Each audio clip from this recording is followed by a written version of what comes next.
Georgia O'Keeffe poppies. You'll want to gather the following materials for this project: markers, crayons, lined paper, printer paper, or construction paper. Any of those three will work. You'll want at least 5 pieces. One is going to be your background, like this here on my pad of paper. I'm going to go ahead and show you what you would do on each of these different types of papers. However, you do not have to use all of them. If all you have is lined paper, that's what you'll be using. If you have printer paper and that's what you want to use, then that's what you'll be using. If you would like to use construction paper, you may also use that. Here I'm going ahead and coloring some blues and greens to create some leaves that are going to be a part of my background for my poppies. As you can see, I'm not actually drawing the leaves, I'm just coloring in curved lines because I will be cutting out leaves later on in the video.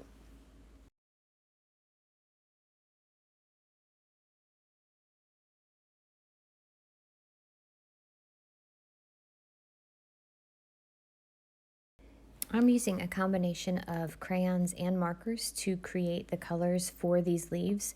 The reason I do that is because the wax from the crayon, when I color with it on the paper, tends to act a little bit like a border or a boundary, almost like a fence. It holds the marker in place when I spray the paper later with water to make those marker areas bleed a little bit. Those crayons will act like a fence or a boundary and hold that color from the marker on the paper.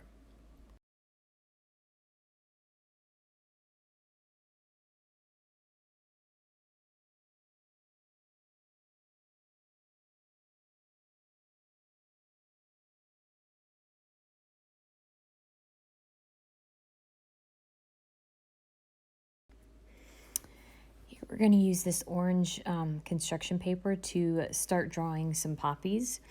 The 3 colors that we are going to use are yellow, red, and orange. The reason I chose the orange piece of construction paper as opposed to yellow or red is because that is the color that all 3 of those colors will show up on the best. I am going to draw the outside edge of my poppy with a crayon simply because that acts as that boundary, that border for those markers if I decide to wet them and mix them together that way with water.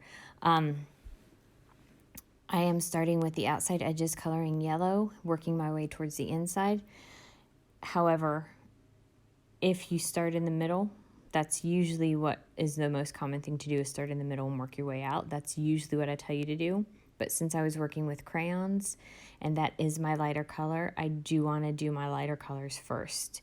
Then I go back into the middle, use my red marker, then I go to my orange. So even though I say start in the middle and work your way out, because the outside edges of my flower petals are my lighter colors, I actually started on the outside here first, did my yellows, and then went in to do my darker colors. If you look at the marker tip, you can see that because I did those darker colors first, before I did the lighter colors, it did get on the tip of my marker a little bit. If that happens, you just clean it off on a piece of scrap paper.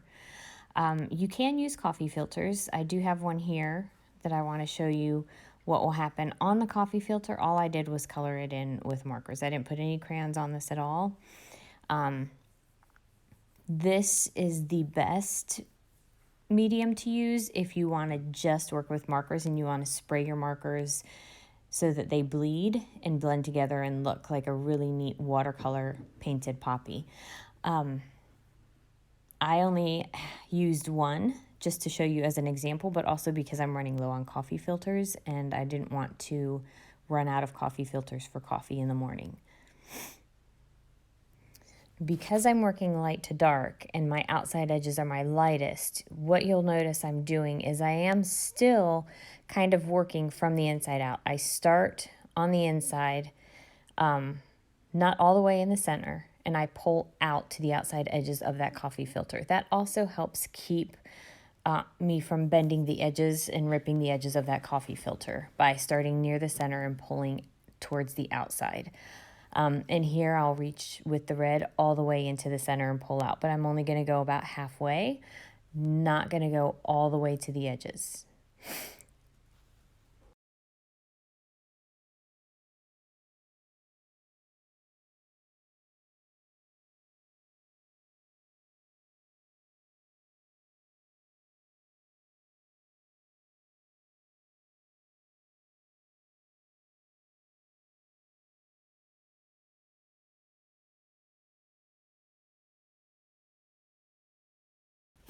So as you can see, I have gotten some marker on my piece of paper that I have set aside to use as my background. That's okay. It's going to end up being covered anyway. I just have that there and use that so that when I am coloring, I can go all the way to the edge of my paper. But here I'm using white printer paper. I'm going to do the same thing that I did with my construction paper. I draw my circles for my poppies first with my yellow crayon, create those outside edges, and then I start working with my color from the inside out. I am doing this one with crayon first, so I can start with my darkest color first on the inside and slowly work out. The closer I get to the middle, the wider those strokes from those crayons are, and the more white you see in between them. And that's because I'm going to go back in with marker to fill in a little bit more. Here I'm using red, orange, and then a light yellow orange.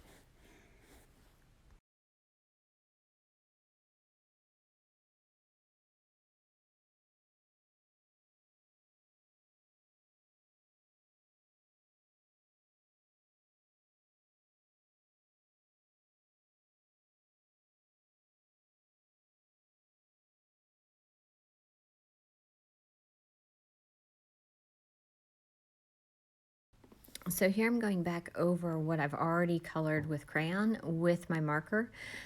Having that crayon in place kind of works like a little roadmap, so I know what colors to put where in my flowers. I'm not sure if I've mentioned this yet, but I absolutely love mixing crayons and markers together. I love the texture that it creates when you color over top of crayon with marker. Just makes that piece, whatever that object is that you're coloring, look that much more alive. Love the center of this poppy up on the top and how it looks with the marker over top of the crayon.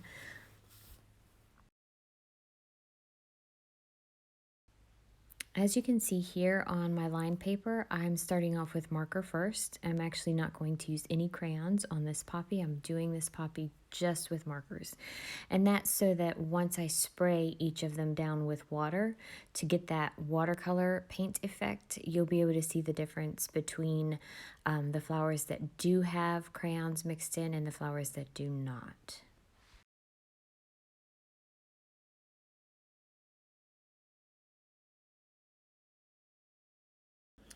Let's look at the results of spraying each of the poppies with water. They weren't exactly what I was wanting them to look like. It may be because I took them out of the tray and had them dry on a paper towel, but the colors are not as bright and as brilliant as I wanted them to be, which is okay. The flowers that look the best are the ones that I had crayons on first. Again, those crayons acted like that boundary. I did get this really cool, pretty paper towel as a result from the coffee filter. That one looked the best. I can still salvage these. The line paper, I lost the most color on, but it is salvageable. So I'm going to take each of these poppies that I started off with, and I'm just going to go back over them, and I'm going to add crayon to each one of them just to get that color back where I want it. And then I'm going to go back through and add marker. Now this time through, I'm not going to spray the marker because I don't want to lose those really bright, vibrant colors. So if you decide you want to spray or you want to paint with water and a paintbrush your markers, and you end up losing some of that bright color and it doesn't look the way you wanted it to look, don't throw those pieces away. Do what I'm doing here. Just color over top of them. Start over again. It's not a complete loss. As you can see, I'm going back, working through each one of mine. I go in with crayon first, get my lines where I want them, get my dark colors and my light colors where I want them, and then I go over top of them with marker, just to add a little bit more dimension, a little bit more depth, and it helps create that texture that I absolutely love, by mixing the crayon and the markers together.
Once you get your poppies completed, you're going to cut them out. I am practicing here on my coffee filter. I don't end up using my coffee filter in my final project that I put together, but I do practice cutting my edges out.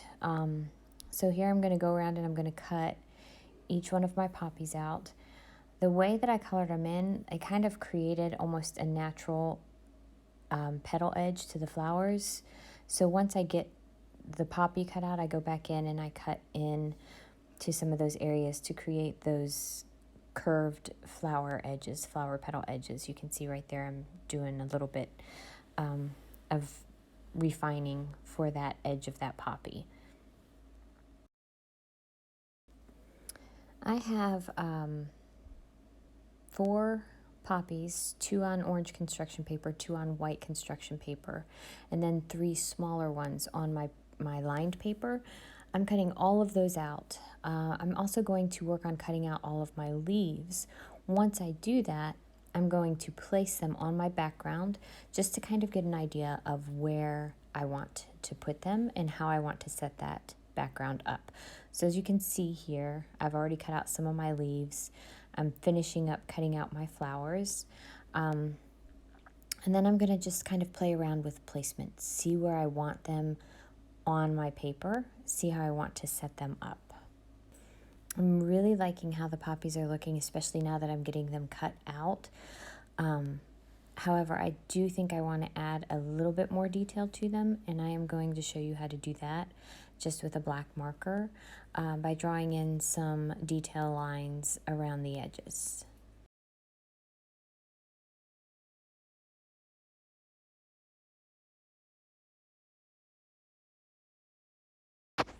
So as you can see, I've kind of got my poppies in different places around my canvas, but they're still really a little bit flat. So I want to add a few more details to them. to help them pop off of that background that I'm going to be placing them on. So here with a Sharpie, I just kind of go through and draw the outside edges of my petals, and then a couple of little highlight lines just to show that there is a little bit of texture, kind of like what I created with the crayons and the markers. I just pull one or two of those lines out to create a little added detail and dimension.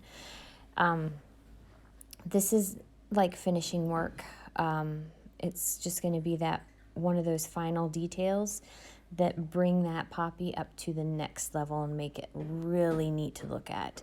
I'm going around and doing this on every single poppy as well as all of my leaves. And I'm actually going to create 2 layers for my poppy. So I'm going to have my big poppy petals and then my 3 small poppies that I created on my lined paper. That's going to be an inside layer of petals on 2 of my poppies.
Now that I have my detail work done on my poppies and my leaves, I need to work on the centers of my flowers, my stamen. So I have 4 small circles that I've cut out, and I'm going to be coloring both sides of each of those circles black. And I'm just using a black crayon so that it kind of has a little bit of a velvety texture. Stamen is the center of the poppy. This is where the bees go to get their sugar. It's also how we share seeds when we are flowers. So I'm going to go ahead and color these in. Once I get both sides colored, I'm going to actually cut into them, just cut lines all the way around, so that it kind of stands up off of the paper. And you'll see as you continue watching how I do that.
All right, so once you get all of your center pieces colored in, you're going to grab your scissors and starting on the outside edge, you're going to cut into your circle about halfway, and you're going to go all the way around your circle and do this over and over and over again repeatedly. Then you're going to kind of curl up or bend up the edges so that when you put them in the center of your poppies, they curl up a little bit and stand up off of the paper. And you're going to see that in a few minutes when you see where I've put all of the pieces of my poppies together.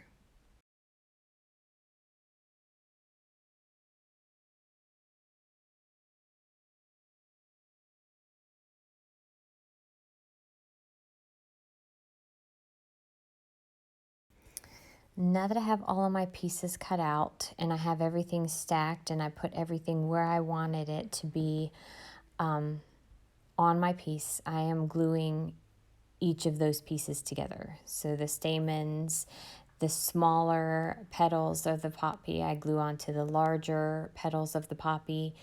And then I'll glue those down once I get the leaves underneath of them glued down into place as well. If there are more than one of you working on this in your house, instead of creating your own individual ones, you can create a big group one together if you would like to. You don't have to. If you want to do your own, you are more than welcome to do your own. But it also might be fun to create a family one. So if you want to have everybody work together on a large one, you could do that. And if you have a big cereal box or a big piece of cardboard, you could use that as your background instead of a piece of printer paper or notebook paper, which is what we used here in this project today. The most important thing is to have fun. Don't take it too seriously. If you make a mistake, that's okay. There's always a way to fix it. Play with it and turn it into something better.